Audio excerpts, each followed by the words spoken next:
First of all, before I get started, I would just like to say thanks to iProspect. I think this client summit has been awesome. I don't know about you guys.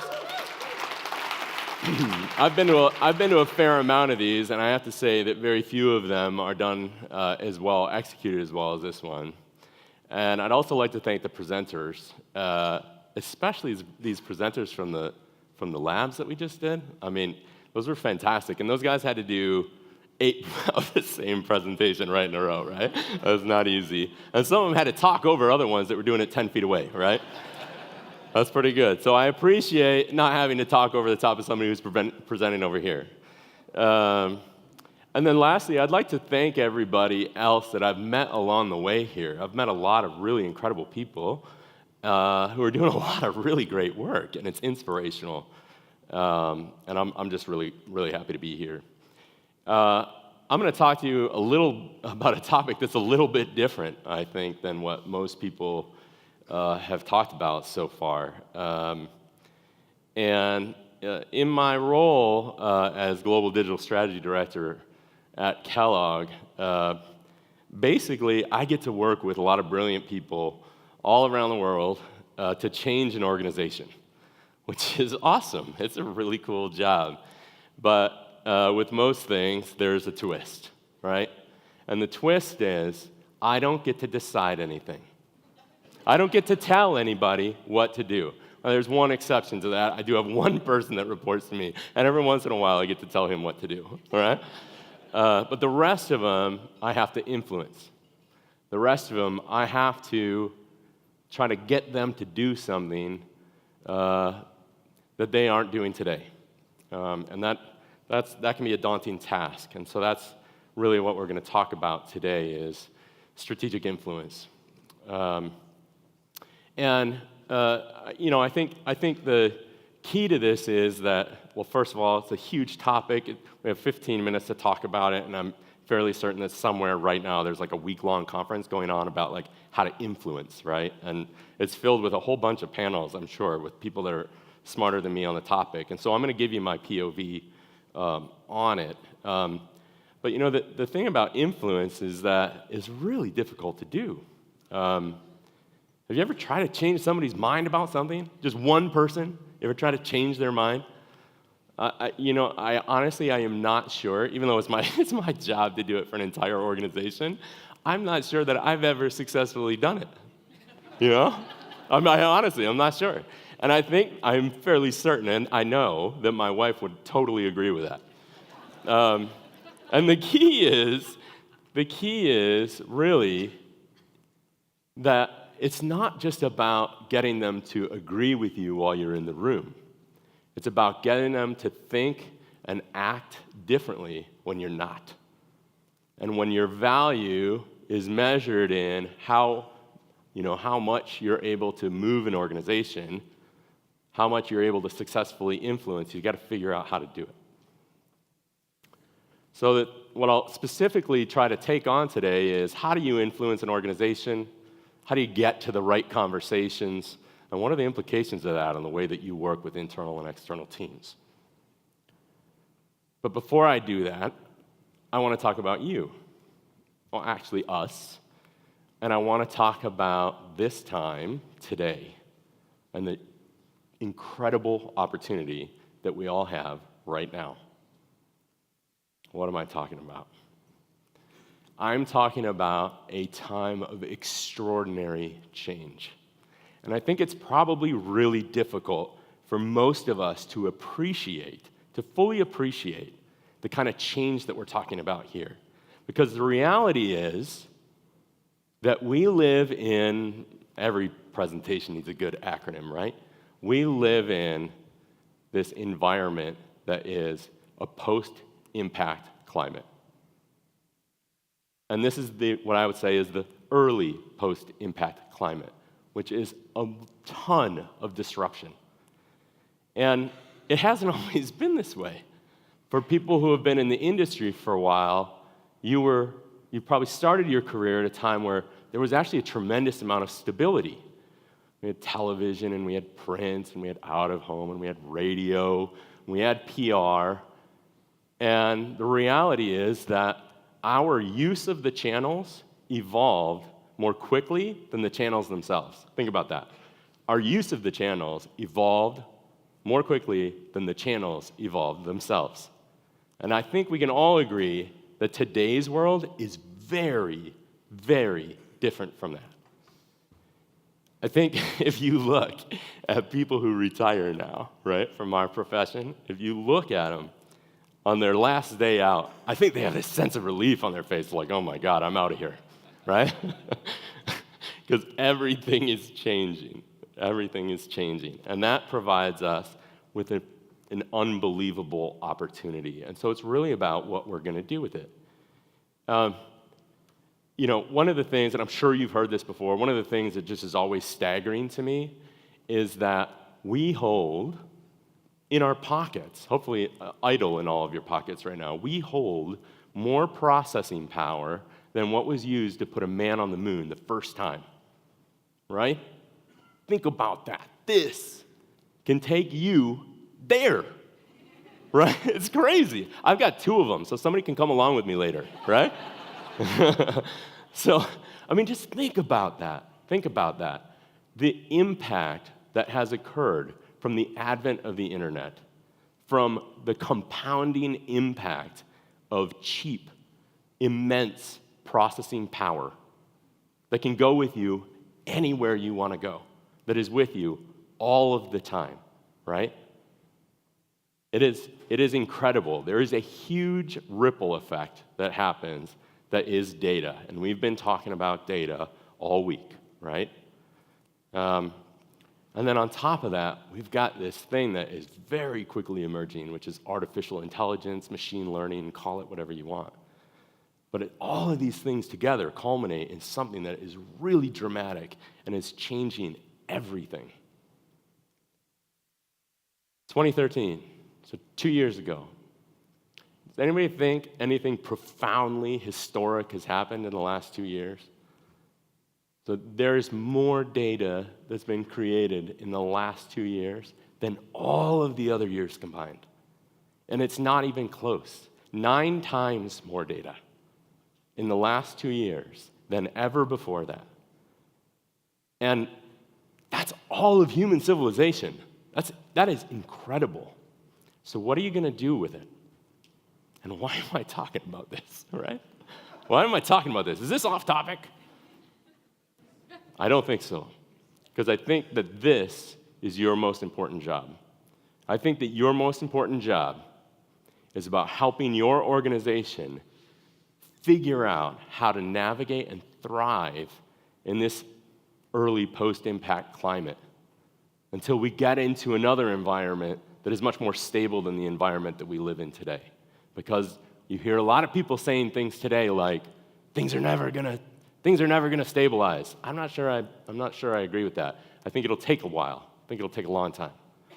But over the next 1, 5, 10, 20 years, you all have a tremendous opportunity to change the way that business happens and change the way that marketing and advertising happens. And you're here right now. And I believe that even if you had, what we talked before, is the Freakonomics guy, right? He said, we're really bad at predictions. I believe that if you could travel back in time, total knowledge of where this was all going, right? That I think you would be hard-pressed to put yourself in a more strategically advantaged position than where you sit right now, and that is regardless of your role. Because the reality is that most of the organizations that we work with, be it our own or the ones that are around us, maybe the ones that are your clients, most of the people in those organizations have skill sets that are far better aligned to the pre-impact environment than the post-impact environment. And that's incredible, right? So you have a huge opportunity in this. You ever heard people say, if you want to make money, put yourself close to the flow of the money, right? This is why, stockbrokers or neurosurgeons, right? Ton of money flowing by, right? And they get rich in huge houses, right? Well, in the post-impact climate, data is the new currency, and you stand right next to it, right? So what are you going to do with that opportunity? So I have 6 recommendations, and again, I'll caveat this. I'm no expert.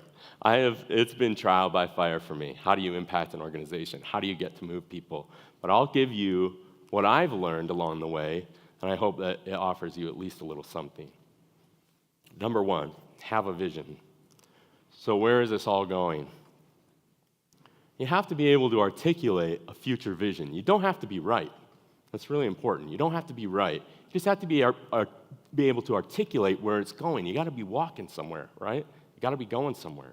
And you have to be able to articulate it in a way that is in contrast to the current environment.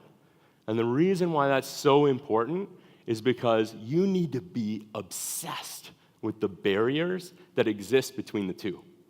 And by doing that, you find the things that are going to create that future vision. Now, one of the things about, predictions and a vision of the future and all this is that we often treat them as very sacred, like they have to be unique. If I don't have my own unique vision of the future, if I can't articulate that to somebody in a way that is different from what they've heard before, well, then it's not very powerful, or it's not mine, right? And I think that that's just fundamentally wrong. I think that it's great to share a vision and to build your vision. Secondly, I think you need to be absolutely fluent in objectives, strategies, and tactics. And I'll tell you, I've heard a lot of people talking this week, and I'm really impressed because I think this group is fighting well above its weight class in terms of understanding this. But everywhere I go, I see people who cannot differentiate between them effectively, reliably, over time. They can't do it. You need to take the perspective that you have in this future vision, apply it to strategy to help you achieve your objectives. And you got to understand what they all are.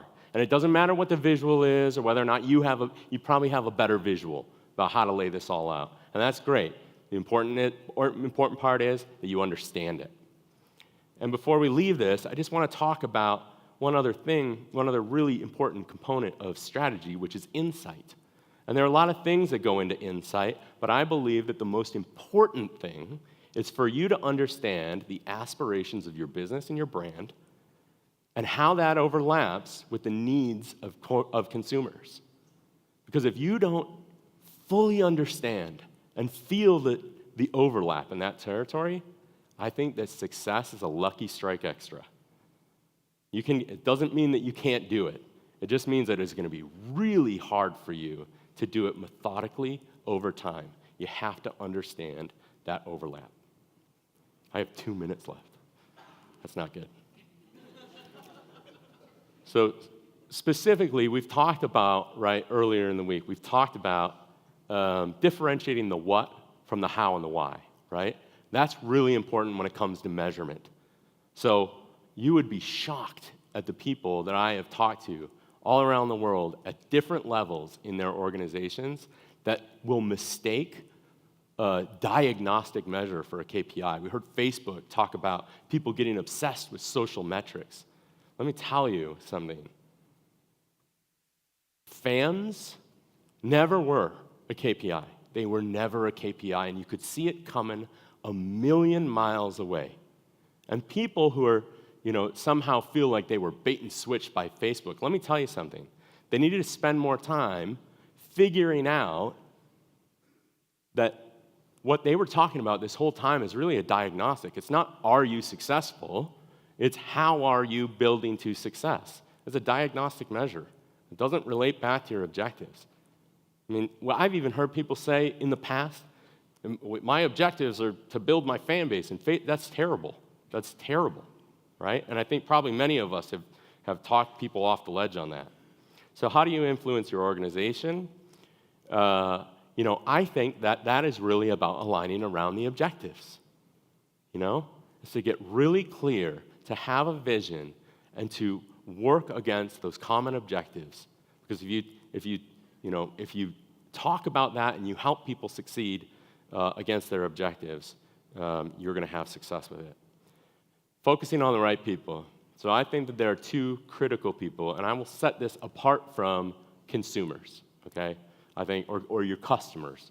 I think your customer always has to be your true north. But internally, when you're talking about building influence inside an organization, I think there are two people that are critically important. I think they're your boss's boss, and it's their boss. So the first one is your boss's boss. Why are they important? Because this is the signal to you internally as to what the priorities and the objectives of the organization are, okay? It gives you visibility into how your role connects back to those business outcomes. And why your boss's boss's boss, or why your boss's boss's boss, did I get that right? Why them? Because that's who your boss should be obsessed with. That's the person that they should be thinking about. How do I connect to them? If you can understand how you ladder up to the right business outcomes, you'll succeed. So how do you get to the right conversations within your organization? I think it's about stop trying to have the conversations that you want to have. Start having the conversations they want to have. And take the vision that you have and put it into the context of business outcomes. So let me just give you an example of that. You believe content marketing is really important, right? You believe you need to do more of it. You exist inside of an organization that's much more traditionally focused, right? How do you get them to do content marketing? Well, their objectives over here, they're like, how do we build more loyalty? We got to increase the buy rate, right? You need to talk to them not about content marketing. You need to talk to them about loyalty and how content marketing helps you achieve better loyalty. Don't have your conversation. Have their conversation. It's not about you getting the conversation with them. It's about going and having the conversation they already want to have. Embrace pushback. So this is a big one, and I think a really common mistake. We think about pushback as being a problem, but the reality is there's a ton of value in it, and I think for two reasons it can be really valuable. One is diversity of opinion and debate helps you strengthen ideas. So when you're talking to somebody and they don't agree with you, talk to them a little bit more and let it impact you. Let it impact you. Let it change you, because that diversity will help strengthen the idea. And secondly, the reality is that if you don't get any sort of pushback, I don't think that you get any alignment. You ever go in and talk to somebody and try to convince them of something and they just kind of nod the whole way? And you're like, I don't know if they're really with me. I'm not sure if they're with me or not. I would say one of two things is happening. Either they think that what you're talking about is just inconsequential, which is not good, right? Or they're not really aligned, right? So it can be a powerful alignment mechanism, pushback, feedback, whatever you call it. Fail fast and learn. This was a huge lesson for me in my career so far. We like to think about success and failure on two different paths. That is nothing could be further from the truth. I think if you look at monumental successes in history, the path is strewn with failure. And it's about how you take multiple actions and you compound on them to create success. It's about continuous improvement. And I think in this post-impact climate that we're in, I think that could be no more true today than ever. And then lastly, be a T-type person. Many of you have probably seen this before. But don't get caught being only a functional expert, right? You need that. You need to have depth, because that connects you in a meaningful way and a value that you can bring to an organization. But you have to have broad business acuity, right? You really have to understand how what you do can provide value to the broader organization. If you can do that, you're going to be much more valuable to your organization. So go out and talk to somebody in something totally different, finance or supply chain or HR or whatever, sales, customer service. Go out and talk to them. And just keep talking to them, because inevitably you will find ways that you can bring forward something that you are really good at, you know how to do, that can help them achieve what they need to do. And that will absolutely create opportunities for you. So what are the implications of the way you work across internal and external teams? I hate this question. And the reason why is because there are no internal and external teams. It's one team. If we share an objective, We're all on a team. There is no sitting across the table from each other. We should all be sitting on the same side of the table and staring down our objectives and trying to figure out how to do that, right? We need to value every seat. Ignore the color of the business cards. It's so trivial. Ignore the color of the business cards. Value every seat at the table. It's there for a reason. And value every person that's in that seat and focus on how you can maximize the value that each person is delivering. And I think that that will lead you to success. Thank you.